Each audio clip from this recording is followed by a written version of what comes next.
मोर व्यवसायी संघर समस्त महासंघ को धरिकी सम राजधानी दैनिक हाट व्यवसायी संघ सह समस्त संघ मानकर सभ्य बा कर्मकर्ता मान धन्यवाद। आज समस्ते उपस्थित रही सत्य जिनस आधारित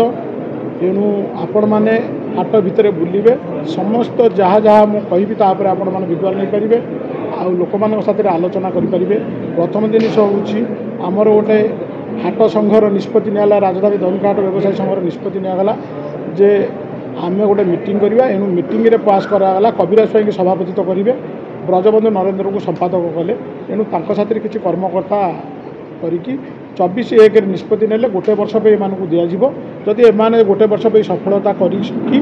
इलेक्शन डिक्लेयर कर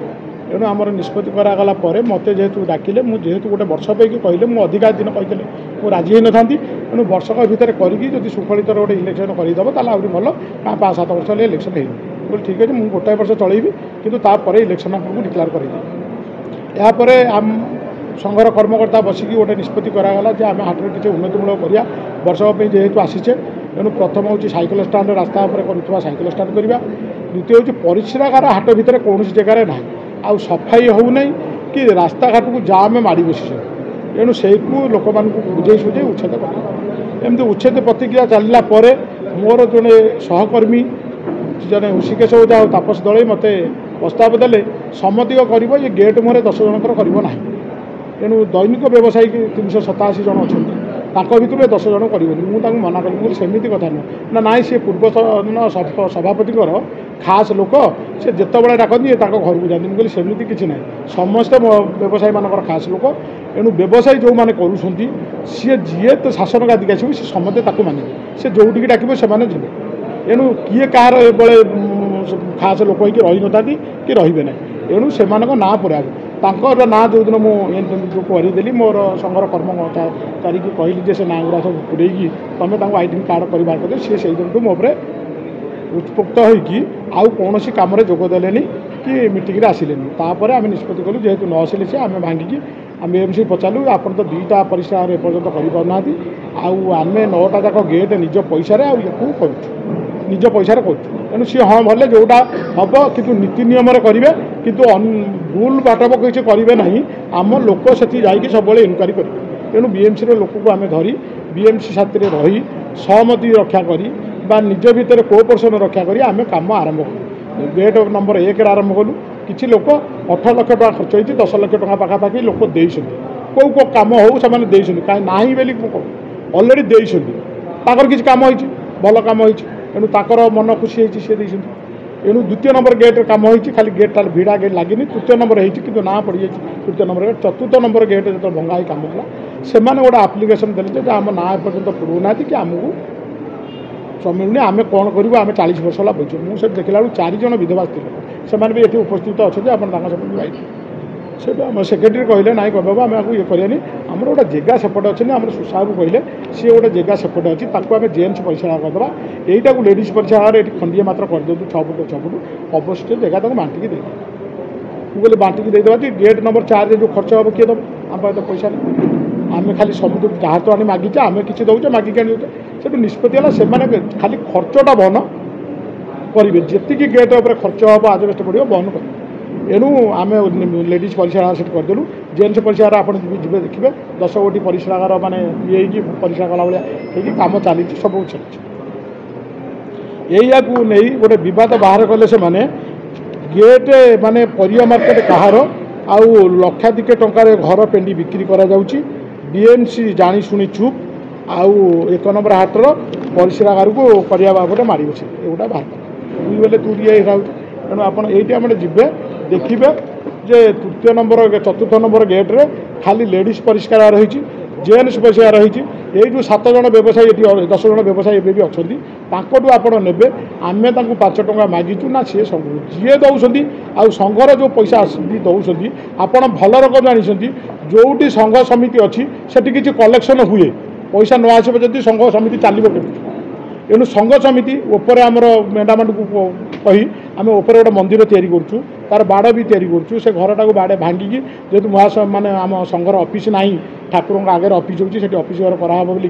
भड़ारू हटई देचु गोटे आनंद बजार चलता ताकू भी हटई देचु आम किसी पैसा मागी जाची लोक आणु ଆଣିକି ସଂଘ ଚଲାଉଛୁ। ଏଣୁ ମାଗି ଜାତି ଆଣି ଇଏ ଯଦି ଆପଣଙ୍କୁ କମ୍ପ୍ଲେନ୍ ଦେଇଛି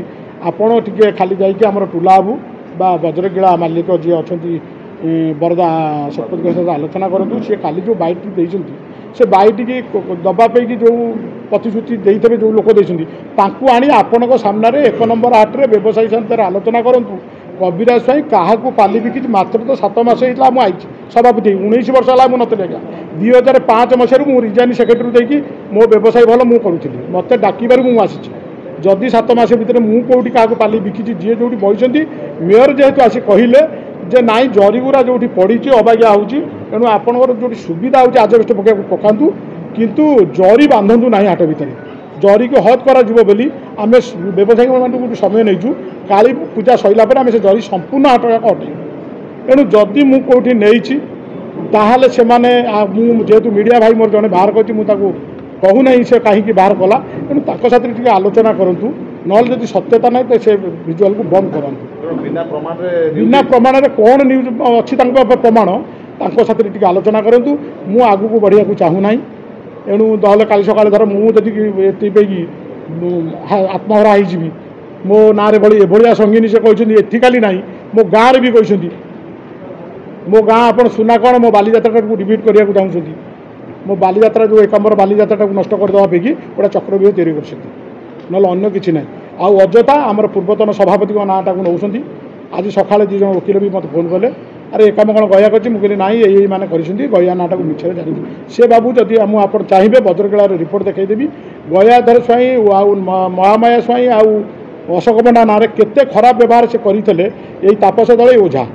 ଏଣୁ ସେ ତାକୁ ଧରିକି କରେଇଥିଲେ ମୁଁ ବାରମ୍ବାର ତାକୁ ମନା କରିଛି ଏଭଳିଆ ଜିନିଷ କର ନାହିଁ ଆମେ ବ୍ୟବସାୟ କରିବାକୁ ଆଇଛୁ। ଏଣୁ ଯଦି ସେ ତାଙ୍କ ନାଁ ନେଇକି ମୋ କହୁଛନ୍ତି ଯେ କବିରାଜ ସ୍ୱାଇଁ ନାଁରେ ଗୟାଧର ସ୍ୱାଇଁ ଅସୁବିଧା ଏଇ 11 ଜଣଙ୍କୁ ଉଠିବା ପାଇଁ 10 ଜଣଙ୍କୁ ଏ 10 ଜଣଙ୍କୁ ସିଏ ଚାହୁଁଛନ୍ତି ଗୟାଙ୍କର ଖାସ୍ ଲୋକ ଉଠେଇ ଦିଅନ୍ତୁ। ଯେହେତୁ ସଂଘର ସଭାପତିର ଖାସ୍ ଲୋକ କିଏ ଯିଏ ସଭାପତି ରହିବ ତାର ସମସ୍ତେ ଖାସ୍ ଲୋକ ମୋର କ'ଣ ଖାସ୍ ଲୋକ ଆଜ୍ଞା ଗୟାବାବୁ ମୋର କ'ଣ ଖାସ୍ ଲୋକ ଆପଣମାନେ ଯାଇକି ହାଟରେ ପଚାରିବେ ମୋଠି କ'ଣ ଅଛି। ମୁଁ ଯଦି ନେଇଥିବି ଇଏ କରିଥିବି ମୁଁ ଯଦି ଉନ୍ନତିମାଳ କାମ କାଢ଼ିଦେଲେ ମୋତେ ମାତ୍ର ଆଉ 3 ମାସ ମାତ୍ର ମୁଁ ଆଉ 3 ମାସରେ ଇଲେକ୍ସନ୍ ଡିକ୍ଲେୟାର କରିବି। କିନ୍ତୁ ଆଜି ଶପଥ ନେଉଛି ଆଜି ବି ଇଲେକ୍ସନ୍ ଆପଣଙ୍କ ସାମ୍ନାରେ ଡିକ୍ଲେୟାର କରୁଛି। ଜାନୁଆରୀ 1 ତାରିଖ ଦିନ ଇଲେକ୍ସନ୍ ହେବ ତା ପୂର୍ବରୁ କାଗଜପତ୍ର ଛଡ଼ାଯିବ। କବିରାଜ ସ୍ୱାଇଁ କୌଣସି ପରିସ୍ଥିତିରେ ବ୍ୟବସାୟ ଅନୁଷ୍ଠାନ ଛାଡ଼ି ଏ ରାଜନୀତି ମାନେ ରାଜନୀତିରେ ପଶିବାକୁ ଚାହେଁନି। ଏଠି ଏମାନେ କିଛି ଲୋକ ଚାହୁଁଛନ୍ତି ଗୋଟିଏ ରାଜନୀତିକି ଏଠି ସକ୍ରିୟ କରିବା ପାଇଁ ଏଠି ସେ ଚାଲିବ। ଏଇଟା 30 ଜିଲ୍ଲାର ଲୋକ ଏଠି ସବୁ ରାଜନୀତି ଲୋକ ରହିବେ ସମସ୍ତେ ରହିବେ ସମସ୍ତଙ୍କୁ ନେଇକି ଆମେ ଚାଲିବୁ। ଆମେ ଇଏ ଯେହେତୁ ହାଟ ହେଉଛି ଓଡ଼ିଶାର ବଡ଼ ହାଟ ସ୍ୱାଧିକାର ହାଟ ଏ ହାଟରେ ସମସ୍ତେ ବଞ୍ଚିବା ପାଇଁକି ଦାନା ବାନ୍ଧିଛନ୍ତି। ତେଣୁ ସମସ୍ତେ ବଞ୍ଚିବା ପାଇଁକି ଅନୁରୋଧ କରୁଛୁ। ମୁଁ ଆପଣଙ୍କୁ ଖାଲି ଅନୁରୋଧ କରୁଛୁ ଆପଣ ଟୁଲାକୁ ଯାଇ ପଚାରନ୍ତୁ ଆର କ'ଣ ସତ୍ୟତା ଅଛି ଆପଣ ଆସିକି ଆମ ସାଥିରେ ଆସନ୍ତୁ। ହାଟ ଭିତରେ ଆମେ ବୁଲିକି ସମସ୍ତ ଜିନିଷ ଇନକ୍ୱାରି କରି ସଂଘ ସହ ଲୋକମାନଙ୍କ ସାଥିରେ ଆଲୋଚନା କରିବୁ। ଯଦି ଅଛି ସିଏ ଦେଖାନ୍ତୁ ଯଦି ପ୍ରମାଣ ଅଛନ୍ତି ମୁଁ ସନ୍ନ୍ୟାସୀ ନେଇଯିବି ସିଏ କ'ଣ କରିବେ ଆପଣଙ୍କ ମାଧ୍ୟମରେ କୁହନ୍ତୁ। ନହେଲେ ମୁଁ କୋର୍ଟକୁ ଯିବି ମୋ ସ୍ତ୍ରୀ ଯଦି କାଲି କୋର୍ଟକୁ ଯିବ ମୋ ଫ୍ୟାମିଲି ଯଦି କୋର୍ଟକୁ ଯିବେ ସେତେବେଳେ ଆପଣମାନେ କହିବେ ଆମ ସାଥିରେ ଆଲୋଚନା ନ କରି କୋର୍ଟକୁ ଗଲେ। ତେଣୁ ଆପଣଙ୍କୁ ମିଡ଼ିଆ ମାଧ୍ୟମରେ କହୁଛି ମୋର କ'ଣ ପ୍ରମାଣ ଅଛି ସେ ଦେଖାନ୍ତୁ।